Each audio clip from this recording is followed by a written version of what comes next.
다니엘서 1장에서 6장까지는 다니엘 생애 중에 신앙으로 승리했던 중요한 사건들과 관련하여 주어진 그 묵시의 말씀들을 그 중요 사건들과 함께 다루고 있는데 총 6개의 내용으로 구성이 되어 있습니다. 오늘 이 다니엘서 3장 말씀은 그중 세 번째 내용으로서 다니엘의 세 친구들이 느부갓네살 왕이 세운 금신상 숭배 명령을 거부하여 겪게 되는 일련의 사건을 다루고 있습니다. 오늘 본문은 이 느부갓네살 왕의 금신상의 건립과 그리고 낙성식을 위한 모든 관리들을 소집하는 내용, 그리고 그 금신상 앞에서 경배의식을 거행하는 내용으로 시작되는 모습을 보게 됩니다. 특별히 1절에서 7절의 말씀 가운데서 우리가 주목해 봐야 하는 모습은 다니엘의 세 친구를 제외한 모든 관리들이 금신상에게 절하였다는 모습입니다. 이방인들이 우상에게 절하는 것이 특별한 일은 아니지만 바벨론의 모든 관료들이 일사불란하게 느부갓네살의 명령에 즉각 순종하였다라는 모습에 우리는 주목해 봐야 할 것입니다. 상식적으로 생각해 볼 때 왕의 명령이기 때문에 그 신하들이 순종하는 것은 당연하지만 오늘 이 왕이 이 명령한 그 내용 앞에서 그 어떤 누구도 다른 소리를 내지 않고 다른 행동을 보이지 않고 모두가 일사불란하게 왕의 명령에 순종하는 모습을 보이고 있습니다. 그렇다면 이들은 왜 이러한 모습을 보였던 것일까요? 그것은 바로 왕의 특별한 경고가 있었기 때문입니다. 6절 말씀을 살펴보면 누구든지 금신상에 절하지 않는 자는 맹렬하게 타는 풀무불에 던져 넣을 것이라는 이 왕의 경고가 있었기 때문에 이 모든 신하들이 그 왕의 명령 앞에서 일사불란하게 움직였던 것입니다. 오늘 이 말씀 속에 등장하고 있는 바벨론 관리들은 자신들에게 주어진 이 왕의 경고에 두려움을 느껴서 이 금신상에게 절을 하였을 것입니다. 그리고 그들은 이 왕의 명령에 자신들이 불복하게 되면 큰 불이익이 뒤따를 것이다라는 것을 그들이 익히 잘 알고 있었기에 그들은 그 불이익을 피하기 위해서 모두가 한결같은 모습으로 금신상에게 절하며 나아갔습니다. 오늘 본문에서 언급하고 있는 이 관직의 사람들은 당시 사회 속에서 최고위층에 속한 사람들이었을 것입니다. 그들이 그 자리에 오르기 위해서 얼마나 많은 힘과 노력을 기울였겠습니까? 더 높은 위치와 그리고 더 나은 자리를 차지하기 위해서 그들은 아마도 수많은 경쟁자들을 제치고 그 자리에 올랐을 것입니다. 자신의 이익과 그리고 기득권을 유지하기 위해서 그들은 아마도 자신의 신앙과 신념을 저버리고 자신의 생명과 그리고 자신이 차지하고 있는 그 자리를 잃지 않기 위해서 왕의 명령에 일사불란하게 순종하였을 것입니다. 오늘날도 자기의 유익과 그리고 기득권을 유지하기 위해서 수단과 방법을 가리지 않고 불의와 숨잡는 자들이 존재합니다. 그 가운데에서는 신앙의 양심까지도 과감히 저버리고 불의하고 죄악된 일에 그리고 추하고 거짓된 일에 기꺼이 참여하고 그 일을 행하며 나아가는 사람들이 우리 가운데 있습니다. 그렇다면 이들이 보이는 모습을 통해서 발견하게 되는 가장 큰 문제점은 무엇입니까? 그것은 그들이 삶의 목표와 그리고 삶의 수단을 혼동하고 있다는 점입니다.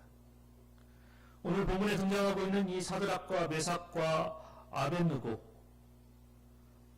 그리고 이들 외에도 이 바벨론으로 이 포로로 잡혀온 다른 유다 사람들이 그 자리에 존재하고 있었을 것입니다. 그들도 유다 사람들이기 때문에 그들 역시 오직 하나님만을 섬기고 우상 앞에 절하지 말아야 한다는 사실을 그들도 잘 알고 있었을 것입니다. 그러나 오늘 본문의 말씀을 살펴보면 사드락과 메삭과 아벳느고를 제외한 모든 이들이 금신상에 절하였다라고 증언하고 있습니다. 자기의 생명과 그리고 안위를 지키기 위해서 하나님께서 가정히 여기시는 그 일에 기꺼이 동참하였을 것이다라는 사실을 우리가 유추해 볼 수 있습니다. 사랑하는 성도 여러분, 나의 안위와 이익 그리고 내가 누리는 이 기득권이 나의 삶에 있어서 수단과 방편이 될 수는 있어도 그것이 우리 삶의 진정한 방향과 목표가 될 수는 없습니다.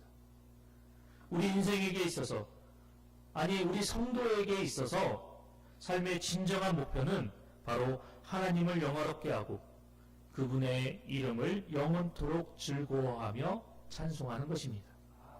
이런 목표 아래서 소위 이 자리, 위치, 그리고 기득권, 이런 모든 것들은 삶의 목표를 이루는 수단이고 방편일 뿐입니다.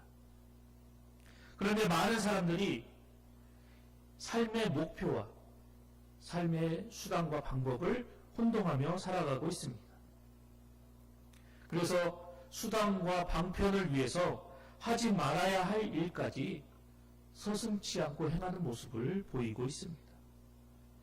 심지어 하나님을 믿고 섬기는 사람들 가운데 이러한 삶의 방향과 목표 그리고 삶의 수단과 방법을 혼동하여서 하나님을 헌신짝거리듯이 배반하며 자신의 유익과 안위를 쫓는 어리석은 사람들이 존재하기도 합니다. 성경은 하나님을 경외하고 그의 명령을 지키는 것이 사람의 본분이다라고 전도서 12장 말씀을 통해서 우리에게 분명하게 말씀해 주십니다.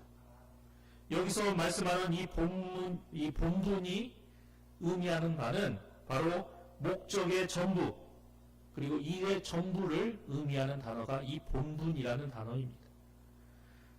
따라서 성도된 우리 모두는 하나님만 경외하고 그리고 그분의 말씀에 순종하는 이것이 우리 인생의 삶의 목표가 되어야 되고 삶의 방향이 되어야 될 것이며 그것이 우리가 살아나가는 인생과 신앙에 있어서 전부가 되어야 함을 전도서 말씀은 우리에게 분명하게 말씀하고 계십니다. 목적과 수단을 헛갈리지 않는 사람이 될 때 하나님 앞에서 하나님의 백성으로 우리에게 주어진 인생의 방향과 목표가 무엇인지를 바르게 깨달으며 나아갈 때 우리는 그 가운데서 진정한 삶의 의미를 찾게 되고 하나님께서 주시는 만족과 행복을 누리며 살아가게 될 것입니다. 본문이 오늘 우리에게 주는 이 말씀과 교훈을 기억하여서 마음을 다하고 뜻을 다하고 힘을 다하여서 하나님만을 사랑하며 나아가는 우리 공상의 모든 성도님들이 되시기를 소망합니다. 계속해서 오늘 본문의 말씀을 살펴보면 이 느부갓네살 면전에서 사드락, 메삭, 아벳느고의 이 세 사람이 금신상을 거부하는 그런 모습을 우리가 8절로 18절의 말씀을 통해서 발견하게 됩니다. 이로 인해서 그들은 결국 풀무불에 던져지게 되지만 하나님의 보호하심과 인도하심 가운데 풀무불 가운데서 살아나게 되고 이 세 친구가 이 풀무불 가운데서 생존한 모습을 목격하게 된 이 느부갓네살 왕이 결국은 그 하나님을 바라보면서 그 하나님을 찬양하며 나아가는 그런 내용이 19절로 30절의 말씀에 기록되어져 있습니다. 여기서 우리는 하나님의 사람으로서 담대한 모습을 보이고 있는 이 세 친구의 모습을 살펴보게 됩니다. 그리고 우리는 그들의 모습을 통해서 그들의 모습을 우리의 모습으로 그리고 그들의 신앙을 우리의 신앙으로 삼고자 하는 마음을 갖게 됩니다. 오늘 이 세 사람이 보여주고 있는 이 신앙의 담대함, 그렇다면 이 신앙의 담대함은 어디에서부터 비롯된 것일까요? 본문 16절에서 18절까지의 말씀을 살펴보면 세 친구들은 왕이 자신들을 풀무불에 던져넣는 그런 벌을 자신들에게 내린다 할지라도 오직 하나님만을 섬기고 왕이 세운 그 금신상에게는 절대로 절하지 않겠다라는 자신의 뜻을 피력하는 모습을 보이고 있습니다. 인간적인 시선과 관점으로 이들의 모습을 바라볼 때 그들이 자신에게 명령하는 왕이 누구인지, 그리고 그때의 상황이 얼마나 급박한 상황인지를 그들이 만약에 알았다라면 오늘 본문에서 보이고 있는 것처럼 스스로 이 목숨을 잃는 일을 자초하는 그런 모습을 보이지 않았을 것이다라고 이 사건을 바라보는 대부분의 사람들은 이야기할 것입니다. 또한 그 주변에서 이들의 모습을 바라보는 이들도 그와 같이 생각했을 것입니다. 이 사드락과 메삭과 아벳느고가 보이는 그들의 말과 행동이 얼마나 무모하기 그지없는 그런 어리석은 모습인지 아마 그들은 말을 하지는 않았을 것이고 그들이 표현하지는 않았겠지만 아마 그들의 마음속으로는 왜 저렇게 어리석은 행동을 보일까라고 그들은 생각했을 것입니다. 그러나 성경은 오늘 이 본문에 등장하고 있는 이 세 친구들의 말과 행동, 그리고 그들이 보였던 의지는 결코 어리석고 무모한 것이 아니었다라고 우리에게 이야기합니다. 왜 그렇습니까? 그들은 자신들이 보였던 그 말과 행동에 대한 분명한 근거를 가지고 있었기 때문입니다. 세 친구들은 살아계신 하나님께서 이 지금의 위기에서 자신들을 건지실 것이라는 분명한 신앙의 근거와 믿음을 그들은 가지고 있었습니다.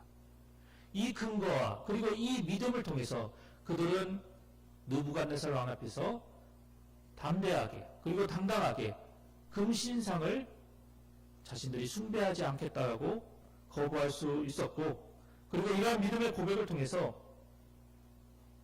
자신이 믿고 섬기는 하나님이 어떠한 분이신지를 다시 한번 증거하고 고백하면서 그 전지전능하신 하나님을 그것에 모인 모든 사람들에게 나타내는 담대한 신앙의 모습을 보여주었습니다. 이러한 이들의 모습이 우리에게 교훈하는 바가 무엇입니까? 하나님의 백성이 내가 믿는 하나님이 어떤 분이신지를 온전히 깨닫고 온전히 알아감으로 인해서 그 하나님을 향한 절대적인 신뢰와 그리고 절대적인 믿음을 가지고 살아가게 된다면 그 사람은 어떠한 상황 속에서도 어떠한 고난 앞에서도 담대한 하나님의 백성으로 살아가게 된다는 사실을 본문은 우리에게 교훈하고 있습니다. 우리가 잘 알고 있는 모세 역시 뒤에서 쫓아오는 애굽 군대와 그리고 홍해 사이에 놓여 있는 이 절대절명의 그 위기 속에서도 그는 백성들을 향해서 너희는 두려워하지 말고 가만히 서서 여호와께서 오늘 너희를 위하여 행하시는 구원을 보라. 너희가 오늘 본 애굽 사람을 영원히 다시 보지 아니하리라. 여호와께서 너희를 위하여 싸우시리니 너희는 가만히 있을지니라 라고 담대하게 믿음의 고백을 들려주고 있습니다.